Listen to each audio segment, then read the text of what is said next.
Welcome to MindSync.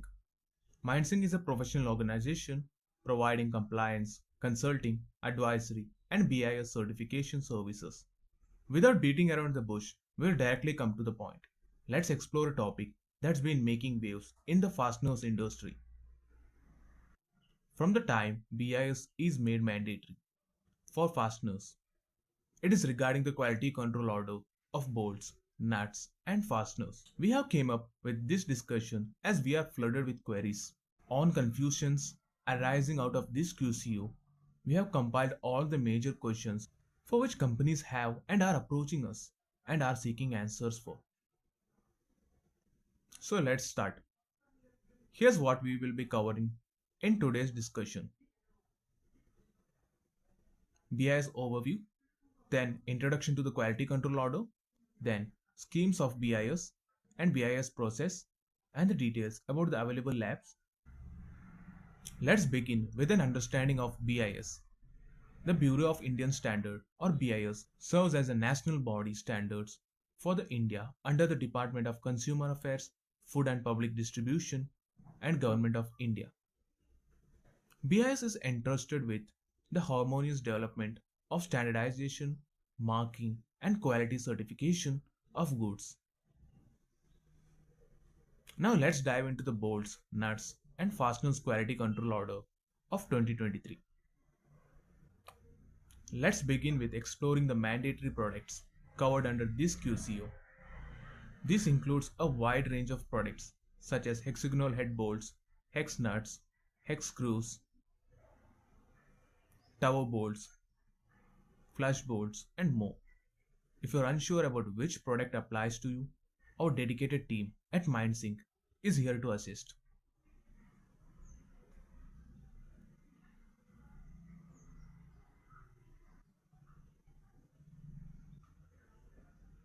This is the quality control order list. We'll explain it in detail. First, let's check out the effective dates,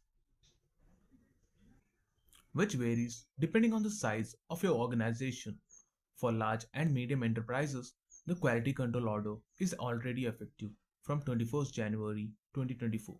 Small scale units need to comply by 21st April 2024, while micro scale units have time until 21st July 2024.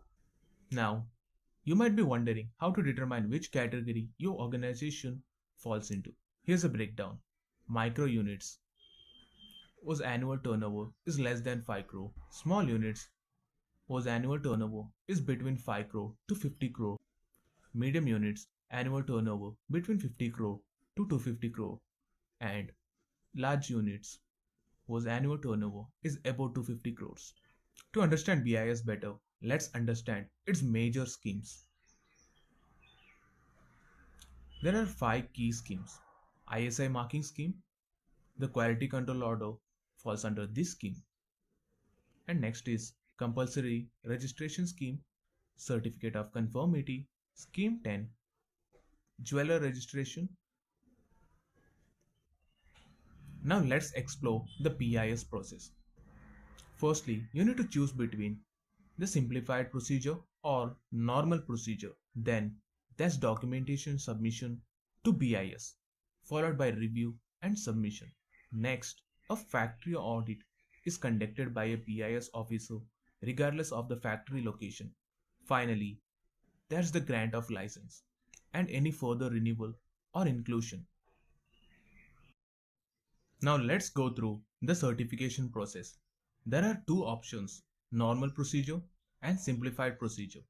It's important to note that there are certain conditions to choose in between them. In the normal procedure, first, an application will be submitted to the BIS branch office. Then, audit will be conducted by a BIS officer. Then, a sample will be drawn for independent testing from a BIS approved lab. Then, the testing will be conducted as per the Indian standard by BIS approved lab. If the sample passes, a license is granted by BIS. Moving on to the simplified procedure, unlike normal, in simplified procedure, the first step is independent testing from a BIS approved lab. Then with the result, application submission to BIS branch office. Then audit by BIS officer, and then sample will be drawn for independent testing, and then grant of license. Next, let's discuss documentation. This includes submission of various documents such as company or factory registration document, manufacturing process flowchart, list of manufacturing machineries, and more. After successful document submission comes the factory audit. You need to be prepared with sample for in-house testing and independent testing, with the latter being done at a BIS recognized lab. And then the BIS officer verifies production facilities and in-house laboratory. This is a sample copy of a BIS license. At the right, you can see the ISI logo.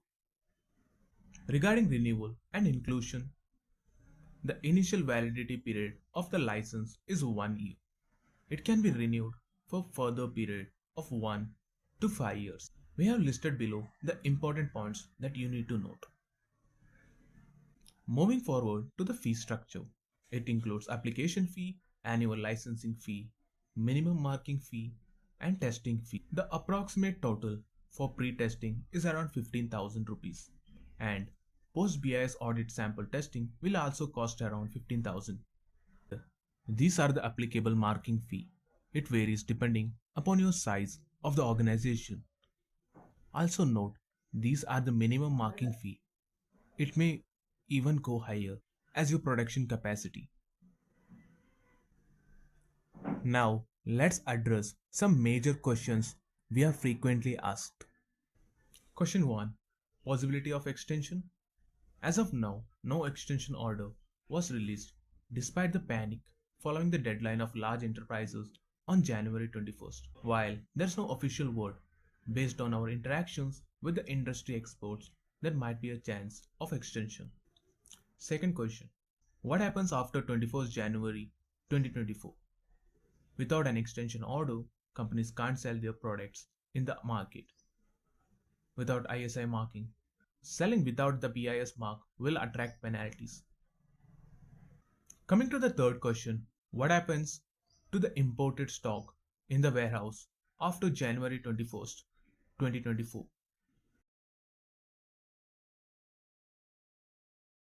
If your imported goods are still in the warehouse after 21st January 2024, you may require to send the stock back to the supplier for ISI marking, as selling fasteners without BIS certification will not be allowed after the effective date. Question 4. This is a common question. Where should the ISI marking be placed? ISI marking should ideally be on the fasteners themselves. If not possible, it can be on the package and in the test report.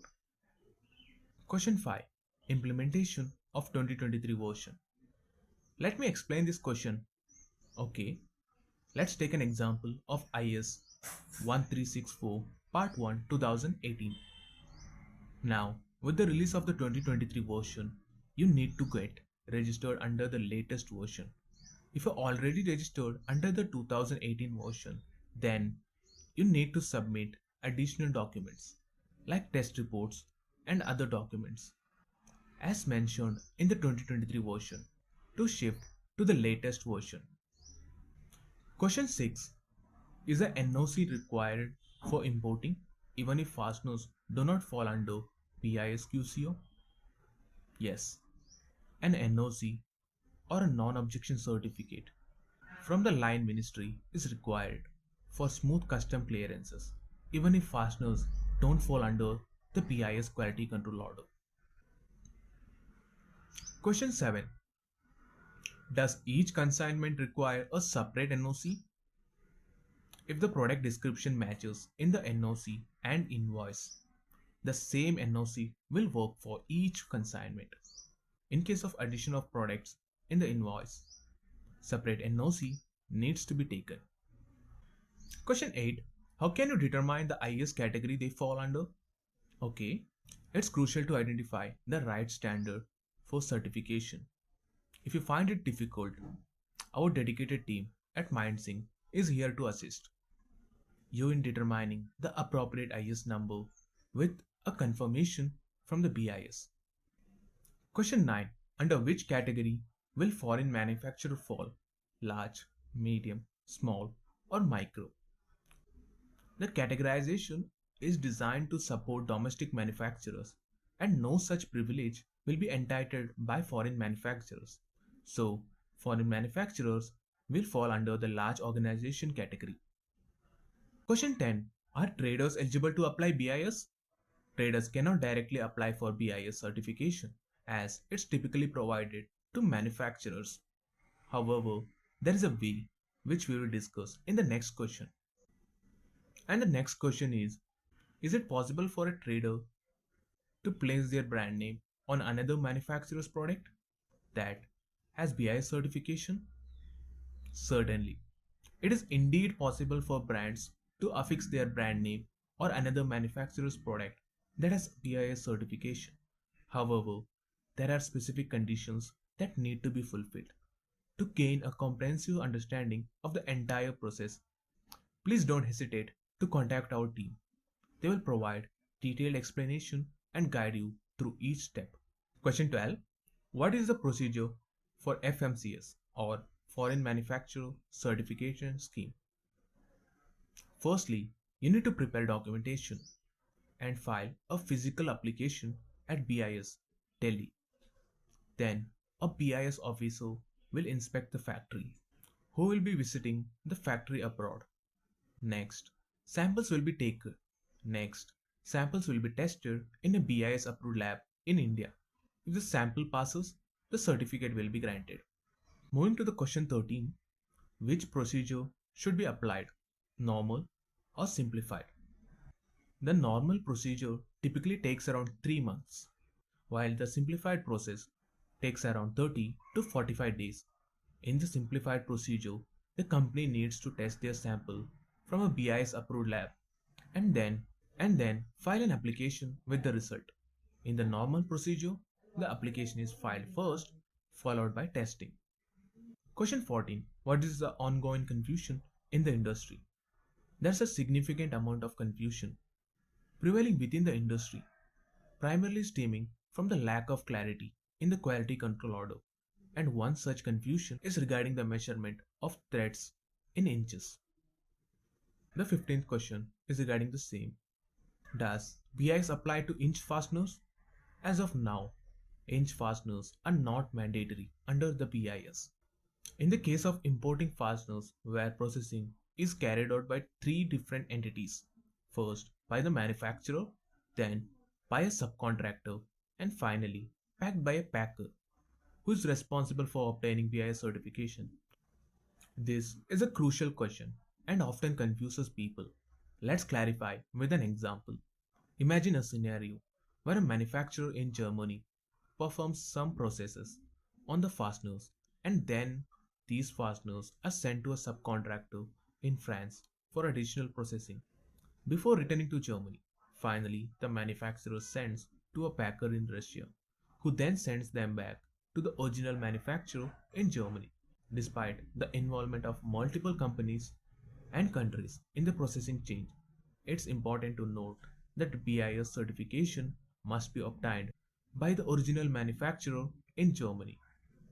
So the answer would be the manufacturer. Question 17. Can DIN 933, Japanese standard and German standard be used instead of the BIS standard? Even if your product is certified by the finer standards set by other countries, you still need to register under BIS. Question 18. Can we clear the consignment based on acknowledgement? Even if your consignment is stuck at the port and you have applied for BIS, you can't clear the consignment based on an acknowledgement alone. However, the quality control order has been released recently. The concerned ministry may issue a non-objection certificate for clearance. However, this decision is solely dependent on the discretion of the officer handling the case. Question 19. Clarity on second proviso provided further that nothing in this order shall apply to goods or article imported as a part of any finished good or sub-assembly or component. Okay, let's simplify this with clear examples. Imagine you're importing an air conditioner. If the fasteners are already a part of the AC unit, when it arrives, you don't require BIS certification for the fasteners. Now suppose you are importing only the fasteners separately to be used in the assembling AC units in India. In this case, you will require BIS certification for the fasteners. Now let's consider another scenario. You are importing a machine, let's say a JCB. If part of the machine has already been assembled, but the other part is still in its raw or unassembled state, the part that's yet to be processed will require BIS certification for imports. Question 20. Will the factory require BIS certification or will each product require BIS certification? BIS certification is factory specific and IS specific. If you are manufacturing fasteners in multiple factories, each factory will require BIS license. If you are manufacturing a hexagonal head bolt ranging from metric 1.6 to metric 64, then all the bolts of metric 6, metric 12, metric 24 or even the metric 64 will fall under one certification as per the grouping guidelines of BIS. Question 21. If I am buying fasteners from another supplier, can I sell them under my brand name? Yes, you can sell fasteners under your brand name if the manufacturer is willing to include your brand name within the certification. Question 22. Is the performance bank guarantee refundable? Okay, first let's understand what's performance bank guarantee. It only applies to those under the FMCS or the Foreign Manufacturer Certification Scheme, in which the applicant is required to sign an agreement and submit an indemnity bond and performance bank guarantee from any bank with a RBI approved branch in India immediately after the grant of license. The performance bank guarantee is refundable when the manufacturer surrenders the license. 23. We got this question from many of our clients that there was a company who insisted its suppliers who are manufacturing or importing fasteners falling under HS code 7318 to apply for BIS mandatory. What is our take on it? Let me clear this air.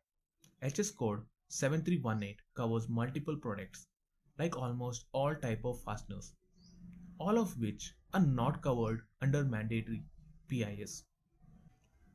Question 23. Which all HS code will fall under the quality control order? HS code does not have any role with BIS for fasteners as nothing about HS codes are mentioned in the quality control order. Question 24. If a foreign exporter from France does not manufacture, okay, but buys products from someone else in Germany, who will require BIS certification in this case? Okay. In this scenario, the entity that manufactures the products in Germany will be required to obtain BIS certification. Even though the exporter in France may facilitate the export, it is the manufacturer in Germany who is responsible for ensuring that the products comply with BIS standards. We have addressed some frequently asked questions in this session. If you have any further queries or require assistance, please don't hesitate to reach out to MindSync. Our dedicated team is here to provide guidance and support to ensure your compliance needs are met effectively. Thank you for watching and remember, MindSync is here to help.